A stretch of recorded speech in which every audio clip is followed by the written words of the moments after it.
जय श्री गणेश दोस्तों, खूब पूजा पाठ करने के बाद भी घर में बरकत क्यों नहीं है? चलिए जानते हैं आज के इस वीडियो के माध्यम से। दोस्तों, आपने बहुत से लोगों को ये कहते हुए सुना होगा कि मैं इतनी पूजा पाठ करता हूँ, लेकिन उसका पूर्ण फल मुझे नहीं मिलता है। इस वीडियो में हम उसका कारण बताएंगे। असल में जाने अनजाने में कुछ लोग पूजा के दौरान कई तरह की गलतियां कर बैठते हैं, जिसकी वजह से उन्हें पूजा का फल नहीं मिल पाता है और पूजा अधूरी रह जाती है। ऐसे में अगर आप गलत विधियों और नियमों के साथ पूजा करते हैं तो इसका विपरीत प्रभाव भी पड़ सकता है। चलिए जानते हैं कि घर और मंदिर में पूजा करने का सही तरीका क्या है। नंबर 1, किसी भी देवी देवता या भगवान का पूजन करने से पहले स्नान किया जाता है। स्नान के पश्चात शांत मन से भगवान के सामने आसन पर बैठा जाता है। पूजा कभी भी खड़े होकर नहीं करनी चाहिए और ना ही खाली फर्श पर बैठकर पूजा करनी चाहिए। कुछ लोग पूजा करते समय जमीन पर ही बैठ जाते हैं, जो कि बिल्कुल गलत है। जिस तरह से आपने भगवान को बैठने के लिए आसन दिया है, ठीक उसी प्रकार स्वयं भी आसन पर ही बैठे। शास्त्रों में कंबल और कुश के आसन को पूजा के लिए शुद्ध माना गया है। नंबर 2, इस बात का भी ध्यान रखें कि पूजा का स्थान घर के फर्श से थोड़ा ऊपर होना चाहिए, क्योंकि भगवान अतुल्य और श्रेष्ठ है। इसीलिए आप अपनी बराबरी में उनकी पूजा न करें। पूजा के लिए भगवान को किसी चौकी में या फिर फर्श से ऊंचे स्थान पर स्थापित करें। इसके अलावा पूजा घर में देवी देवताओं की मूर्तियों को कभी भी दीवार से सटाकर नहीं रखना चाहिए। पूजन करते समय आपका मुंह उत्तर या फिर पूर्व की दिशा में ही होना चाहिए। घर या किसी भी मंदिर में पूजा संपन्न करने के बाद भगवान से अपनी भूल के लिए उनके समक्ष क्षमा याचना जरूर कर लेनी चाहिए। इससे परमात्मा आपके द्वारा जाने अनजाने में की गई गलतियों को क्षमा करते हैं और आशीर्वाद देते हैं। नंबर 3, पूजा घर हमेशा घर के ईशान कोण में ही रहना चाहिए। पूजा घर में किसी एक देवी देवता की मूर्ति एक से ज्यादा नहीं होनी चाहिए। घर के मंदिर में किसी भी भगवान की मूर्ति 9 इंच या 22 सेंटीमीटर से छोटी होनी चाहिए। इससे बड़ी प्रतिमा घर में रखना शुभ नहीं माना जाता। बड़ी प्रतिमा को मंदिर में रखना चाहिए। अपने बेडरूम में कभी भी पूजा घर स्थापित न कर और रात्रि के समय अपने पूजा घर को पर्दे से ढक कर रखें और पूजा घर में काम में आने वाली सभी चीजें जैसे शंख, घंटी, प्रसाद के बर्तन, दीपक, शिवलिंग, जनेऊ और भगवान शालिग्राम को साफ सुथरे कपड़े के ऊपर रखना चाहिए। ऐसा नहीं करने पर हर रोज पूजा करने के बाद भी आपको उसका उचित फल नहीं मिल पाता है। नंबर 4, शास्त्रों में उल्लेख है कि घर या मंदिर कहीं पर भी यदि आप सूर्यास्त के बाद रात के समय पूजा करते हैं तो इस समय ना तो शंख बजाना चाहिए और ना ही घंटी बजानी चाहिए। ऐसा माना जाता है कि सूर्यास्त के बाद देवी देवता शयन के लिए चले जाते हैं और ऐसे में उन्हें जगाना सही नहीं माना जाता। इसीलिए इस बात का सदैव ध्यान रखें कि सूर्यास्त के बाद घंटी और शंख बिल्कुल ना बजाए। नंबर 5, अक्सर लोग पूजा करते समय सिर्फ धूप जलाते हैं, लेकिन ये गलत है। किसी भी देवी देवता की पूजा करने से पहले दीपक जलाना अनिवार्य माना जाता है। ऐसी मान्यता है कि दीपक भगवान के प्रति हमारी भक्ति भाव, हमारे द्वारा चढ़ाया गया प्रसाद, धूप और अन्य कार्यों का साक्षी होता है। अगर आप पूजा करने से पहले दीपक नहीं जलाते हैं तो भगवान तक आपकी प्रार्थना कभी नहीं पहुंचती है। आजकल ज्यादातर घरों में अगरबत्ती का इस्तेमाल किया जाता है, परंतु कभी भी पूजा करते वक्त अगरबत्ती का इस्तेमाल नहीं करना चाहिए, क्योंकि अगरबत्ती में बांस की डंडी का इस्तेमाल किया जाता है। हिंदी शास्त्रों में पूजा में बांस का इस्तेमाल वर्जित माना गया है। इसीलिए हमेशा पूजा में दीपक का इस्तेमाल करना चाहिए। नंबर 6, अपने मंदिर या पूजा घर में कभी भी नग्न मूर्तियां न रखें। देवताओं को वस्त्र सिलकर पहनाएं।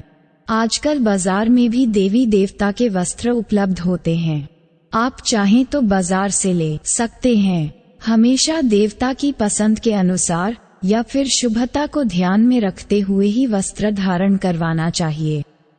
सूर्य, गणेश, दुर्गा, शिव और विष्णु ये पंचदेव कहलाते हैं। इनकी पूजा सभी कार्यों में अनिवार्य रूप से की जाती है। प्रतिदिन पूजन करते समय इन 5 देवों का ध्यान अवश्य करना चाहिए। इससे माता लक्ष्मी की कृपा और समृद्धि प्राप्त होती है। नंबर 7, आप चाहे किसी भी देवी देवता का पूजन कर रहे हो, लेकिन सर्वप्रथम हमेशा भगवान गणेश को ही प्रणाम किया जाता है। किसी भी हवन या शुभ कार्य की शुरुआत भगवान गणेश को प्रणाम करके ही की जाती है। ऐसा कहा जाता है कि भगवान गणेश को प्रणाम किए बिना पूजा करने से उसके फल की प्राप्ति नहीं होती है। नंबर 8, बिना सिर ढके पूजा नहीं करनी चाहिए। मान्यता है कि बिना सिर ढके पूजा करने से इसका पूर्ण फल आपको प्राप्त नहीं होता है। पूजा के दौरान सिर ढकना भगवान के प्रति श्रद्धा भाव को दर्शाता है। पूजा के दौरान सिर ढकने का धार्मिक कारण के साथ साथ वैज्ञानिक कारण भी बताए गए हैं। इसीलिए स्त्री हो या पुरुष पूजा के दौरान सिर जरूर ढकें। कभी भी भगवान को एक हाथ से प्रणाम नहीं करना चाहिए।